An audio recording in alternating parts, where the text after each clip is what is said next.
Hello everyone, আসসালামু আলাইকুম। আশা করি সবাই ভালো আছেন। এই ইট পাথরের এই ব্যস্ত শহরে একটুখানি সবুজের ছোঁয়া কার না ভালো লাগে বলেন তো। আজকে আমি অনেকগুলো গাছ কিনে নিয়ে আসলাম আমার ছোট্ট বারান্দার যেন সারাদিনের কাজের ক্লান্তি শেষে এই বারান্দায় এসে বসলে মনটা যেন এক নিমিষেই ভালো হয়ে যায়। আজকে আমি নিয়ে এসেছি একটি জবা ফুল, বেলি ফুল, গোলাপ, কারি পাতা, মেহেদি পাতা এবং 2-3টা ইনডোর প্ল্যান্টস, একটা ছোট্ট মরিচ গাছ। আমার অনেক দিনের শখ ছিল বারান্দার এক কোণে ছোট্ট সবুজ একটা রাজ্য হবে আমার।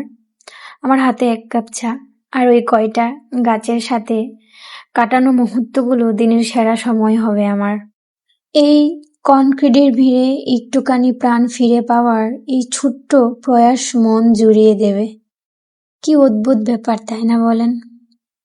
মাটির তৈরি মানুষ আমরা, মাটির উপরেই অহংকার করি, অথচ দিন শেষে এই মাটিই আমাদের ঠিকানা। আজ প্রায় 5-6 বছর পর মাটি হাতাচ্ছি, কি যে একটা শান্তি লাগতেছে। এই গাছগুলোর জন্যই মাটির স্পর্শে এক অদ্ভুত প্রশান্তি পেলাম, যা আমাদের এই কৃমি শহরগুলোতে খুঁজে পাওয়া অসম্ভব। আচ্ছা, কার কার বারান্দায় এরকম কারি পাতা আছে? আর কারি পাতার এই টেস্ট কিরকম? আমি কোনো সময় ট্রাই করিনি, বাট কারি পাতার গাছটা দেখে আমার আনতে ইচ্ছে হলো, তাই নিয়ে আসলাম। আমার পুরনো কিছু টব ছিল, ওই টবের মধ্যে মাটিগুলা সরিয়ে দেন আবার নতুন করে লাগিয়েছি। তা আপনারা কিভাবে গাছের যত্ন নেন বলেন তো? এই গাছ আমাদের শেখায় কিভাবে কঠিন পরিস্থিতিতেও মাটি কামড়ে শক্ত হয়ে বেঁচে থাকতে হয়। ঝড়-ঝাপটা আসলেও ডালাপালা ভেঙে যায়, তবুও সে নতুন পাতা গজায়। বিনিময়ে কোনো প্রাপ্তির আশা না রেখে সে শুধু ছায়া দেয়, অক্সিজেন দেয় আর ফলমূল দিয়ে প্রকৃতিকে সাজিয়ে তোলে। যতই উঁচুতে যাক না কেন, গাছ কখনো তার শেকড়কে ভুলে যায় না। তাই আমাদেরও শেকড় বা শেকড়ের টান মনে রাখা উচিত।